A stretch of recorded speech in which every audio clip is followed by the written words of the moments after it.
Central Asia's role as an intellectual bridge becomes even more apparent as we dive into its relationship with Persia and India. Here, the flow of knowledge didn't just cross borders, it shaped and was reshaped by each encounter. Starr reveals how Central Asian scholars were fluent in Persian and Sanskrit, drawing from these rich traditions to fuel new thinking. Imagine a scholar trained in Persian poetry and Indian philosophy, blending these elements with Islamic teachings to explore the nature of reality, ethics, and the universe. This was a time when Central Asian intellectuals weren't just absorbing knowledge, they were actively engaging with and transforming it. They studied everything from language and mathematics to medicine and astronomy, creating a new synthesis of ideas that was entirely unique. One figure who shines here is Al-Biruni, whose work on India remains one of the most detailed studies of another culture in history. Al-Biruni learned Sanskrit, immersing himself in Indian knowledge, from their mathematics to their understanding of the cosmos. He didn't just record what he saw, he compared and critiqued, highlighting similarities and questioning differences.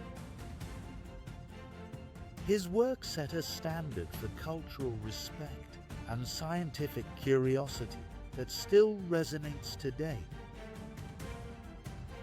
Through these exchanges, Central Asia wasn't just a bridge between cultures, it was an incubator for entirely new ideas. Each scholar, poet, and philosopher who journeyed here brought fresh perspectives, leaving behind an intellectual tapestry that would inspire future generations. Central Asia's story is a reminder that true progress comes not from isolation, but from dialogue, diversity, and daring to see the world through someone else's eyes.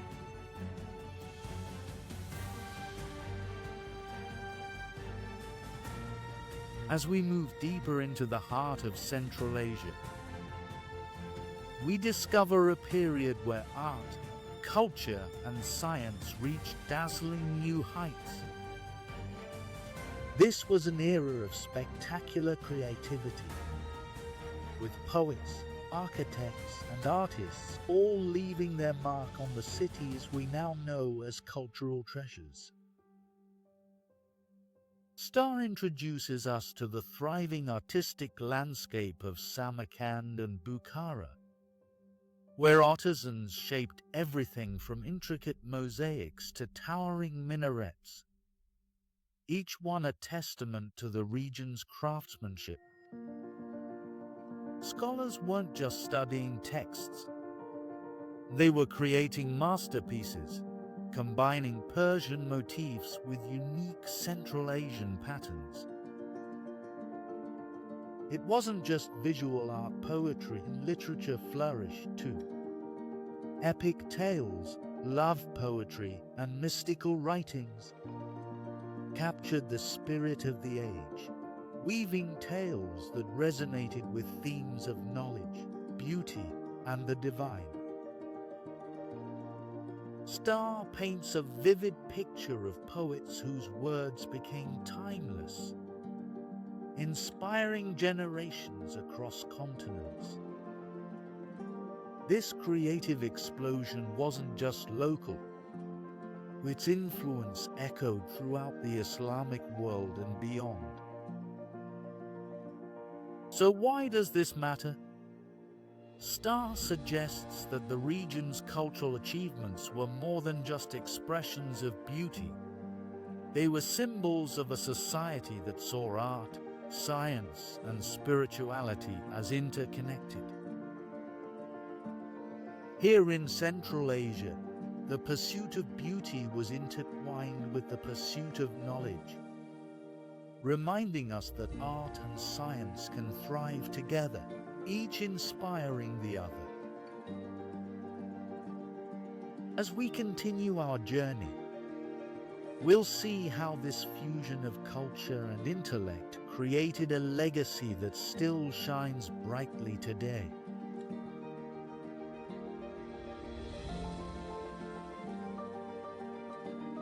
As we delve further into the story of Central Asia, we witness the region's astonishing innovations in medicine and anatomy.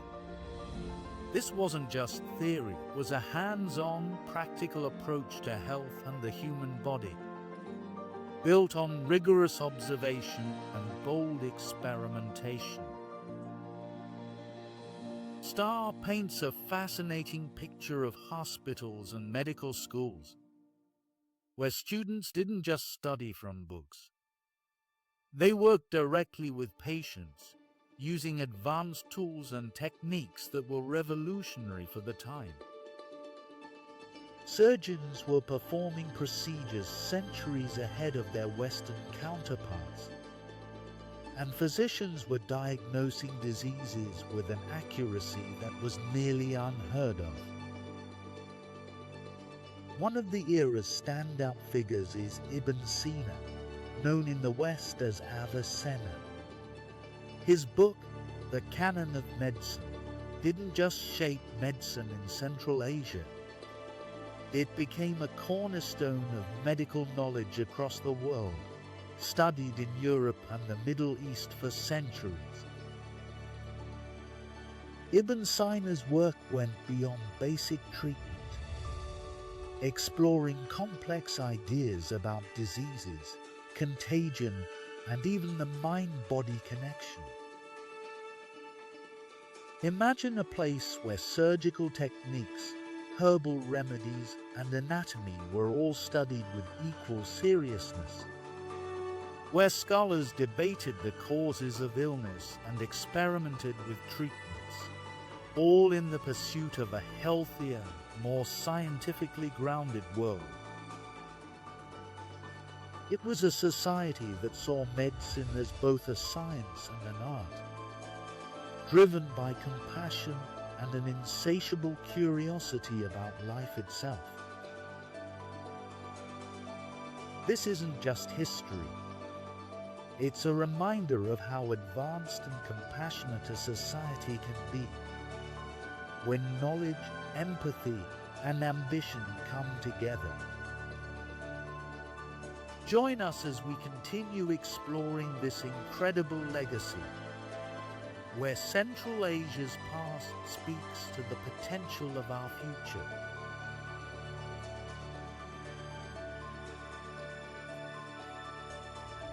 As we move forward, Central Asia's legacy of intellectual achievements takes a surprising turn. This time, Starr takes us beyond hospitals and universities, into the realm of natural philosophy and alchemy. Central Asian scholars weren't just curious about the stars and the body, but also about the elements themselves. This was an era when science and mysticism intermingled, where understanding the natural world also meant probing its mysteries. Imagine a place where alchemists experimented in hidden workshops, combining metals and observing their transformations. They believed in something extraordinary, that through understanding the essence of elements, one might unlock secrets to health, immortality, and even spiritual enlightenment. This wasn't magic as we might think today. It was a rigorous, disciplined inquiry, blending science with the unseen. One of the standout figures of this period is Al-Razi, a brilliant mind who explored chemistry, medicine, and philosophy all at once. Al-Razi's work in natural philosophy set the stage for later scientific revolutions, and his writings on alchemy inspired scholars for generations to come. He didn't just experiment, he wrote extensively, sharing insights on the balance of elements and the nature of substances.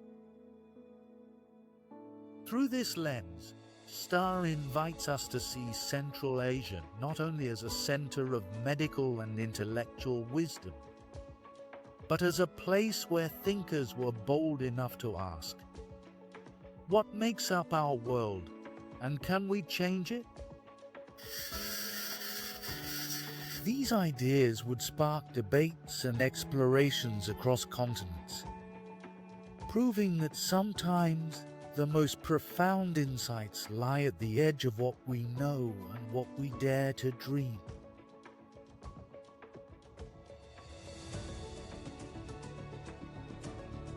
As we reach a new phase in Central Asia's story,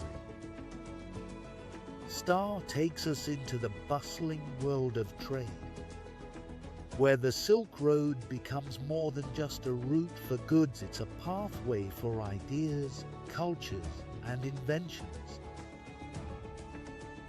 Imagine caravans loaded not only with silk and spices, but with manuscripts, medical knowledge, and religious beliefs. Central Asia was a melting pot, a place where Chinese, Persian, and Greek influences intertwined. At the heart of this exchange were translators and scholars who turned foreign texts into languages understood by locals, helping knowledge spread like wildfire. Not only did they translate words, but they adapted ideas, weaving new discoveries into their own understanding of the world. Starr describes how Chinese medical texts found their way into Central Asian libraries, while Greek philosophy transformed Islamic thought. One remarkable aspect is how trade brought people together, fostering an environment where religious tolerance was essential. Imagine Buddhists, Muslims, Christians, and Zoroastrians coexisting, each learning from the other, each adding to the tapestry of Central Asia. The Silk Road wasn't just a commercial route.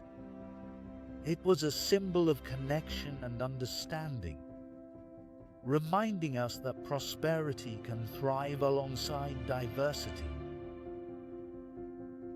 In the end, Starr paints Central Asia as a place where ideas and cultures met and grew, a place where trade did more than enrich pockets, it enriched minds. As we continue our journey, we see that these ancient exchanges bear lessons for us today. That true progress is built on understanding, tolerance, and the fearless pursuit of knowledge.